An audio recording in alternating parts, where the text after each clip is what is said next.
प्रिय विद्यार्थियों, अपने class BA part second year history paper first,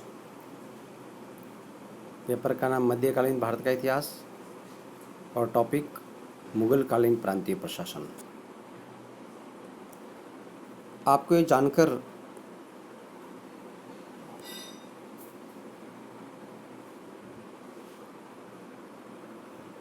ये जानकर आश्चर्य होगा कि मुगल काल में प्रांतीय प्रशासन का एक नवीन फॉर्मेशन था। यह प्रांतीय प्रशासन निश्चित रूप से ऐसा था जिसके अंतर्गत प्रांतों में विभिन्न सूबे थे और सूबों के माध्यम से मुगलकालीन प्रांतीय प्रशासन चलता था। मुगलकालीन प्रांतीय प्रशासन के बारे में विभिन्न विद्वानों में मतभेद हैं, लेकिन प्रामाणिक रूप से यह कहा जा सकता है कि मुगलकालीन प्रांतीय प्रशासन एक सुदृढ़ इकाई के रूप में कार्य करता था। प्रांतों में प्रांतीय सूबेदार होते थे, प्रांत को सूबा कहा जाता था और सूबे में सूबेदार होते थे। आपके पास ये जानकारी होना अति आवश्यक है कि मुगल काल में सबसे विस्तृत साम्राज्य औरंगजेब के शासनकाल में था और सूबों की संख्या भी लगभग उस समय बहुत अधिक थी। ऐसा माना जाता है कि उत्तर भारत से लेकर के दक्षिण में बीजापुर, गोलकोंडा, अहमदनगर, इन क्षेत्रों तक भी मुगल प्रशासन का सीधा हस्तक्षेप था और इन प्रांतों में प्रांतीय सूबेदार होते थे, वे प्रशासन का कार्य करते थे। मुगल काल के प्रांतीय प्रशासन में सूबेदार मुखिया होता था और सूबेदार की सहायता के लिए विभिन्न प्रकार के अधिकारियों की नियुक्ति की जाती थी। ये अधिकारी प्रांतीय सूबे के प्रमुख अधिकारी होते थे। प्रांत में भी उसी प्रकार से सदर और सूदर होता था, जो धर्म का काम देखता था। मुंसिफ होता था, न्यायिक का काजी होता था, न्याय का कार्य करता था। इसी प्रकार से दरोगा डाक चौकी, जो कि जो है वो अपने डाक होती थी उसके बारे में जानकारी प्राप्त करता था। इसी प्रकार से मीर ए अतीशा,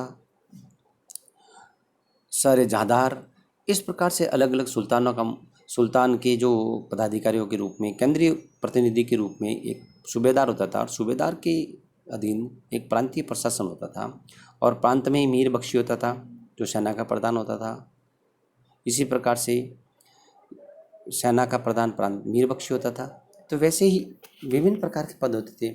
इन स्थानीय पदाधिकारियों के माध्यम से मुगलकालीन प्रांतीय प्रशासन को व्यवस्थित किया जाता था। हम अगर मध्यकाल में मुगलकालीन प्रांतीय प्रशासन और प्रांतों के बारे में जब अपन अध्ययन करते हैं तो ऐसा पाया जाता है कि मुगलकालीन प्रांतीय प्रशासन सुदृढ़ और उत्कृष्ट अवस्था में था।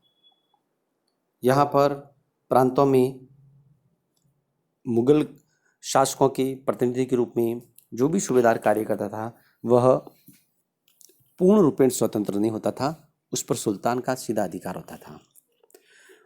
प्रांतीय प्रशासन के अंतर्गत मूलतः राजस्व इकट्ठा करना, न्याय के कार्य करना और प्रांतों की प्रशासनिक व्यवस्था को सुचारू रूप से चलाना प्रांतों का काम होता था। केंद्र की योजक कड़ी के रूप में प्रांत होते थे और प्रांत का जो सूबेदार होता था वो सुल्तान की इच्छा के अनुसार ही कार्य करता था। प्रत्येक प्रांत की व्यवस्था के लिए एक स्थायी सेना होती थी और कई बार जब केंद्र में सुल्तान को इस प्रकार की जब आवश्यकता होती थी तो ये सेनाएं हैं वो केंद्रीय नेतृत्व के लिए केंद्रीय सुल्तान के पास भी सेनाएं भेजी जाती थी। जब कभी भी बाह्य आक्रमण होता था तब प्रांत का सूबेदार अपनी सेना केंद्र में सुल्तान का अधीन भेज देता था, वहाँ पर किसी प्रकार के विद्रोह को दबाने के लिए या कोई राजनीतिक हस्तक्षेप होने पर।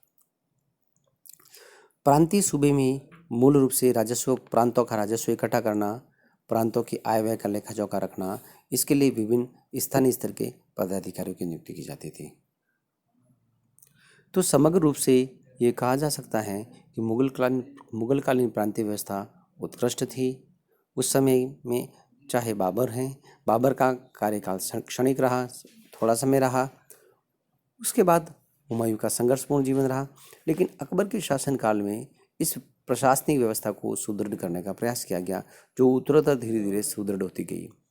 इस प्रकार से इन संपूर्ण प्रमाणों के आधार पर और प्रामाणिक तथ्यों के आधार पर यह कहा जा सकता है कि मुगल काल में प्रांतीय प्रशासन उत्कृष्ट था।